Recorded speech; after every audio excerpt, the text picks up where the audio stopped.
বন্ধুরা, কেমন আছো তোমরা? সবাই নিশ্চয়ই ভালো আছো। আমি আছি মোটামুটি। তো কিছু কথা বলতে আসলাম তোমাদের সঙ্গে।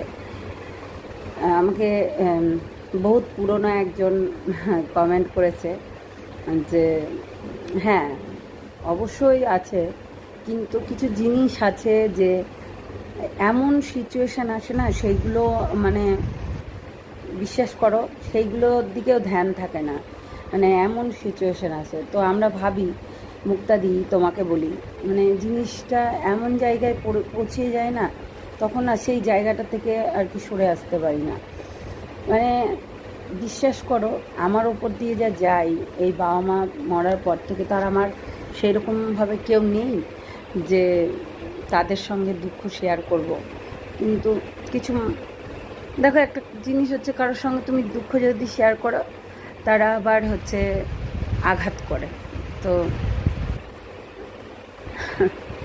মা জন্ম দিয়ে শেষ, তো বাবা মা যখন শেষ হয়ে গেছে আর কিছুই নেই, সেই দিকে তাকাই না। তা এখন আমার যা পরিস্থিতি, আমার যা অবস্থা চলছে, মনের অবস্থা একদমই ভালো নেই। জানি না কী করব, নিজেকে শেষ করে দেবো না কি করব, এখনও বুঝতে পারছি না ব্যাপারটা। আমি কোথায় যাব, কি করব, আমি নিজেই সত্যি ক্যালকুলেশন করতে পারছি না। আমি নিজে ভিডিও করতাম, আমার সেই এনার্জিটুকু নেই। বিশ্বাস করো, অনেকে তো এনার্জি নিয়ে ভিডিও করতে পারছে, কিন্তু আমার সেইটুকুও নেই। আমার এটাই কি তোমরা দেখতে পাচ্ছ, আমি এখনও পর্যন্ত বেঁচে আছি, এই মানে ভেতর থেকে সত্যি বলছি, আমি শেষ হয়ে গেছি, পুরো শেষ।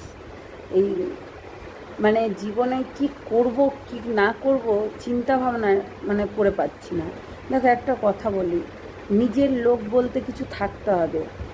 তারাই যদি বেঈমান হয়, তারাই যদি আমাকে ইউজ করে তাদের কার্যসিদ্ধি করার পরে তারা মানে আর নাই দেখতে পারে, তারপরে আর কিছু বলার থাকে না, বিশ্বাস করো।